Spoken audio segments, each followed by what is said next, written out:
इस होली या फिर समर के सीज़न में अगर आप कोई नया यूनिक ड्रिंक या डेजर्ट चाहते हैं तो आप ये वाला ज़रूर ट्राई करें। रोज़ जेली ठंडाई कस्टर्ड, रोज़ का फ्लेवर, ठंडाई का फ्लेवर और जेली के क्रिस्टल्स इस ड्रिंक को बहुत ज़्यादा यूनिक और रिफ़्रेशिंग बना देते हैं। एक बार आप ट्राई करेंगे तो आपको पता चल जाएगा कि ये कितना टेस्टी बनता है और कितना आसान भी है। सबसे पहले ठंडाई का मिक्स बना लेते हैं। 4 से 5 इलायची, थोड़े से कैश्यूज़, 1 चम्मच खसखस, थोड़े से रोज़ के पेटल्स। इसके बाद इसमें ऐड करेंगे थोड़े से वाटरमेलन के सीड्स और फेनल के सीड्स।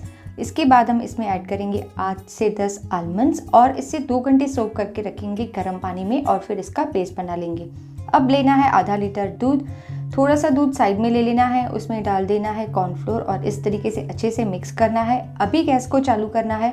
इसके बाद इसमें हम ऐड करेंगे थोड़ी सी शक्कर, जितना आपको मीठा लगे उतना आप इसमें शक्कर ऐड कर सकते हैं। मैंने आधा कप ऐड करी है।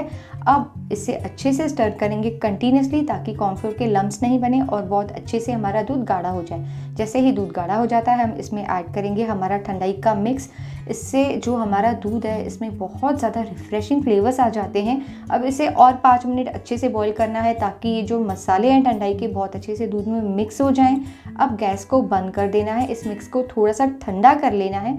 इसके बाद हम इसमें ऐड करेंगे थोड़े से क्रश्ड पिस्ताशियोज़, थोड़ा सा पिंक फूड कलर और लास्ट में हम इसमें ऐड करेंगे गुलाब जल ताकि इसमें बहुत ही अच्छा वाला गुलाब का फील आए, फ्लेवर आए। थोड़े से रोज़ के पेटल्स ये डेकोरेशन के लिए हैं लेकिन खाने में बहुत ज़्यादा टेस्टी लगते हैं। बहुत अच्छे से मिक्स करें, इन्हें ठंडा कर लें एकदम चिल करके। इसके बाद इसमें जेली के क्रिस्टल्स डालें और सर्व करें इस तरीके से।